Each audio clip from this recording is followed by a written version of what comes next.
So ito mga tropa, may nabutan tayo isang ano ito. So boss, kaninong loop to? Sa'yo ba to boss? Okay. Ang pangalan mo boss? Ako nga pala si Peter Abalicio, Team Maximal of ng Marilao, Bulacan. So ano bang mga baseline na ginagamit mo ngayon dito boss? Meron ako ditong galing kay Ninong, yung 222B, then 135B. Then meron din akong isa sa mga gamit ni Sir Arman Punong Bayan, yung Jan Benko niya na stitchel bout. Then meron din siyang Vandenbroek stitch. So yung mga tropa, so ito yung binitugukin niya. So mga nakasalang pala to. Ayan. So, bali yan yung ano niya.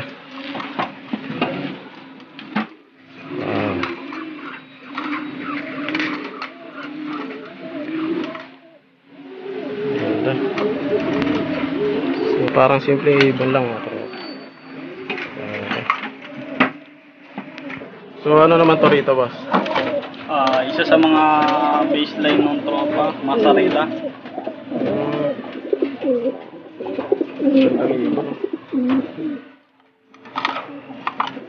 So alin yung kak dyan boss? Yung ano, hibalihin yung pinakita mo sa akin. Okay. Then yung kak sa Peter C. Then producer ng Basco Batanes. Clacker.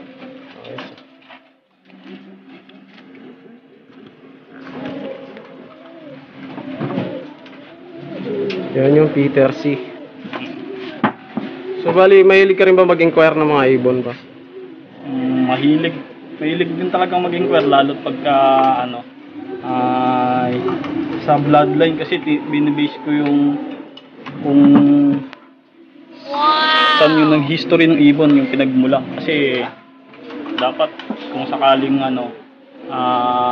lalabang ka talaga ng race, sa pigeon race, dapat yung bloodline mo yung consistent na talagang nagpapanalo. Tama. Hindi namang gada season, pero at least yung hawak mong bloodline isa talagang magagamit mo pagdating sa race. At sa Punong Bayan.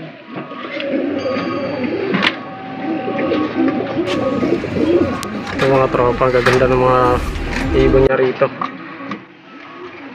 So lulupit pa ng mga bloodlines. So Stitcher bout cross sa Paulson.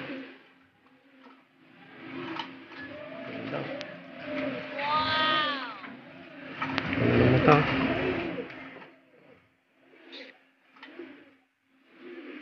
Base sabi sa record ni Sir Arman, sa fifth overall to. Fifth overall. Bloodline ni Sir Jan Benko sa mga hawak niya.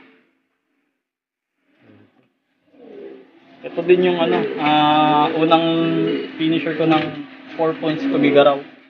Ito yung magulang nun.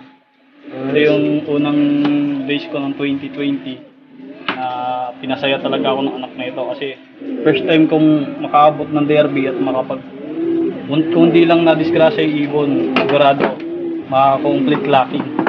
Then based din sa Patibayan race na sinalihan ko, 5 na lang kami pagdating ng 5th lap.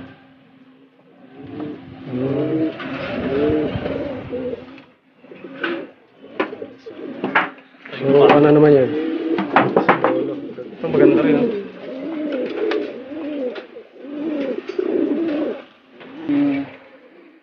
Line Sir Arman, The Red Thunder.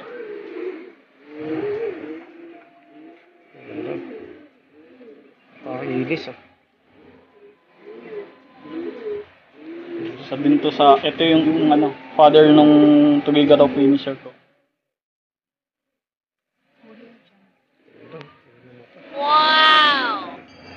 Bali ang baseline nito is Egayap stitch, then dun sa Red Thunder niya tawagin.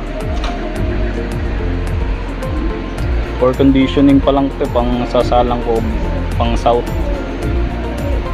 So ngayon ka pala magbe-breed ng south. Oo. So aabot pa naman. Talagang so yung pagbe-breed ko malinis, Pini-cleansing talaga. Tapos kinukondisyon. Para pag nagkanak sila, maganda ipoproduce. Tama ka. Napakakinis oh.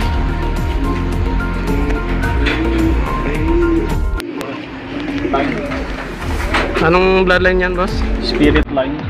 Spirit line. Ay.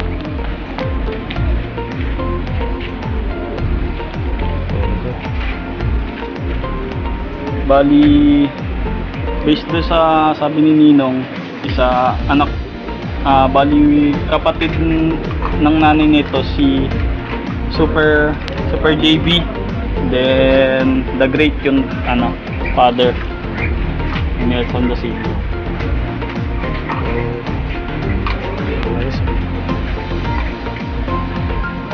Ang bloodline niyan, boss? Leo Herman cross sa Cookman. Cookman.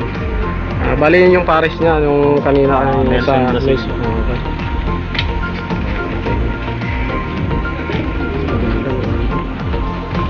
Tapos yung mga breeder niya rito.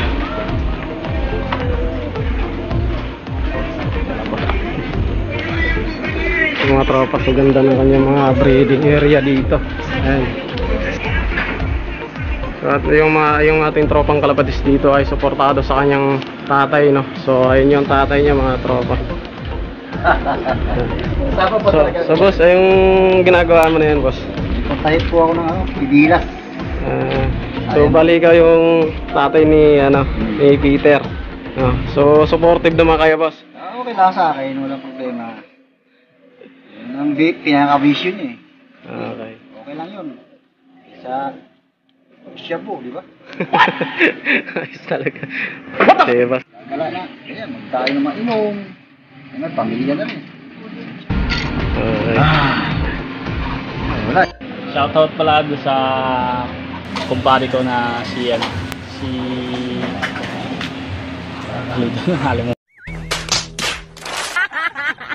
Ninong Nick Glorioso. Tapos shoutout din kay Sir Arman Punong Bayan. Then kay Kuya Emil, shoutout din sa'yo. Then iba pang tropa, sa tropa ko sa Balagtas, si Lawrence. Sa mga hindi pa nakasupport sa Inselop TV o kaya hindi pa nakasubscribe, palike and share na lang. Subscribe nyo na, baka subscribe pa ng iba. I can learn how to love.